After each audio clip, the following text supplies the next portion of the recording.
Hi everyone, in this video I'd like to show you how to use annotations. So first we're going to go to settings and make sure that annotations are turned on. So here we'll go to in meeting basic settings and scroll down to annotation. This shows that annotations are turned on, and selecting this will allow me to save any annotations that I may want to. Let's say a student isn't present and you'd like to be able to email them these notes or annotations. This will allow you to save that after you've made the annotations. Remember, this doesn't happen automatically. After you've made the annotations, you have to save the shared screen, and I'll show you how later on in this video. And then if I select this, then only, let's say, the user who's sharing the screen can annotate. So that would be me in this case. If I check it, only I can annotate. If I leave this unchecked, then other students can also annotate. Now let's go to the Zoom meeting and see how this is done. So I'll go ahead and share my screen and switch to the PowerPoint that I would like to annotate.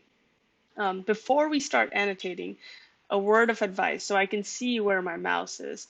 I want to go under here and instead of automatic, select arrow. So at any point, it will not automatically hide your arrow as you're annotating. This has happened to me before. So now if we hover up here, you'll see the annotate option. Once I click on this, now I have the entire toolbar. Notice in my slides, I did not put anything on the slide in the top 1 inch. This makes sure that the toolbar isn't hiding the text you want to use for your lesson. So let's say now I want to annotate the fact that the -6 is shifting the function to the right and the +2 is shifting the function upward.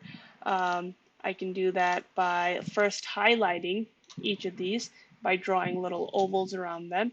And then I can use the arrow tool to draw arrows to this and then add a text and type shifts right by 6 units. And then I can resize it, and then I can get a new text box and type out shifts up by 2 units. And I can move this around, and I can use the laser pointer to point to things. This is a really useful tool. The eraser is nice. You have to keep in mind though, it erases the entire object. So let's say I just want to erase the units, that's not possible. If I try to erase, it'll erase the entire text box, and I can undo that. Another thing to keep in mind that's useful is under the stance, there's a bunch of shapes that you can just drop. So let's say you want to put a star next to something and highlight it. You can, instead of drawing these ovals, you can just put a star above each. This is also where I'm going to talk about saving these annotations. So let's say you had put a lot more notes on here and you want to save these for students who were absent. I would just hit the save button, and I can see in my Finder window where this is being saved. That's it for annotations. I hope this was helpful for you. If you have any questions, please leave a comment. Also, if you have any requests for other features you'd like to learn how to use during a Zoom meeting, please leave that in the comments as well.